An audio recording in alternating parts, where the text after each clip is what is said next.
En effet, c'est à cause de ta doctrine que tu n'hériteras pas la vie éternelle. Parce que la doctrine, c'est l'enseignement fondamental, l'enseignement de base sur lequel la vie d'une personne est fondée. Lorsque vous avez une mauvaise doctrine, vous avez une mauvaise vie, vous avez une mauvaise orientation, vous avez une mauvaise conviction et vous allez dans le mauvais endroit pour y vivre éternellement. Lorsqu'on parle de doctrine, la doctrine est toute cette connaissance qui sert de socle et d'orientation à la vie d'une personne. La doctrine influence le mental, le comportement, les paroles et les actions. Donc la doctrine, lorsque on l'accepte et qu'on y croit, eh bien elle devient la boussole de la vie. La Bible nous présente trois types de doctrines. Il y a la doctrine de Dieu, il y a la doctrine du diable, il y a la doctrine des hommes. La doctrine de Dieu est la vérité, la doctrine du diable est la tricherie, la doctrine des hommes est la tradition. Alors, la doctrine de Dieu, c'est la vérité. La vérité, c'est quoi? La vérité, c'est déjà cette reconnaissance de toutes les exigences de Dieu en tant qu'exigence obligatoire pour une bonne relation avec Dieu. C'est ça la vérité. La vérité, c'est ce que le Christ a dit. Il dit, je suis la vérité, c'est-à-dire je suis l'amour.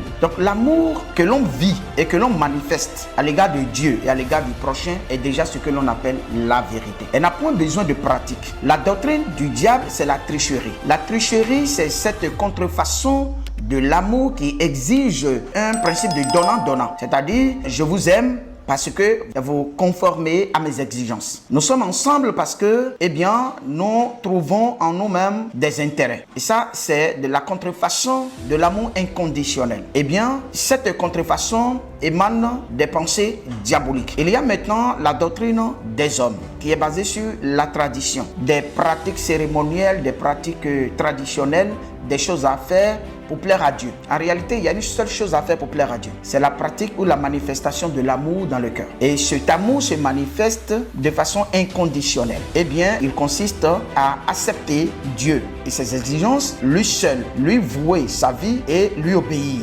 dans la sincérité, dans l'honnêteté, dans l'intégrité. Eh bien, aimer aussi les hommes consiste donc à accepter les hommes tels qu'ils sont, œuvrer pour leur épanouissement et contribuer à leur transformation, si possible, à travers l'enseignement ou la transmission de la connaissance de la vérité. Et ça, c'est la façon de pratiquer l'amour de Dieu. L'amour de Dieu est une vie que nous menons. L'amour de Dieu est une conception que nous acceptons et qui nous transforme depuis l'intérieur et qui nous empêche d'aller vers des idoles ou d'avoir d'autres dieux ou d'avoir d'autres choses par lesquelles on pourrait assurer notre sécurité, notre prospérité ou notre stabilité sur la terre. Et lorsqu'on se prive de toutes ces choses, nous avons tout le bonheur que nous voulons à partir de la conception réelle que nous avons de Dieu. Ça, c'est la vérité. Mais la tradition des hommes, c'est déjà cette façon de procéder par des pratiques cérémonielles ou par des objets matériels pour plaire à Dieu. Et comme ça, il faut forcément faire quelque chose pour plaire à Dieu. Il faut forcément pratiquer, faire des pratiques, ce qui n'est pas bien. Eh bien, Dieu ne nous demande pas de faire des choses. Dieu nous demande d'être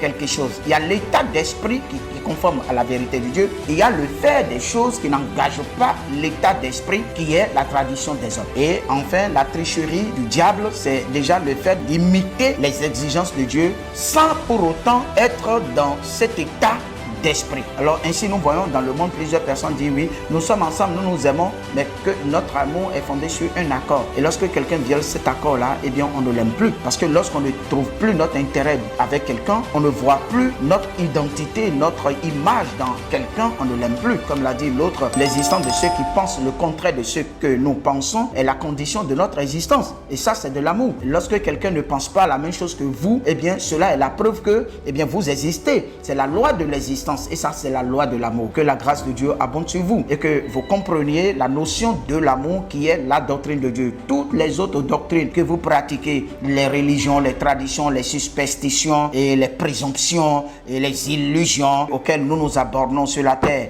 et que nous mettons sur le dos de la parole de Dieu. Quand nous lisons les versets bibliques, nous disons Dieu a dit, Dieu a dit, Dieu a dit. Dieu n'a dit qu'une seule chose. Vous devez aimer Dieu et vous devez aimer votre prochain. Ça, c'est la vérité et c'est la seule et unique doctrine que Dieu demande à tous les humains pour les recueillir après leur mort dans son royaume éternel. Eh bien, abonnez-vous aux chaînes de l'école de Dieu et partagez. Ce serait donc votre façon de pratiquer encore de l'amour.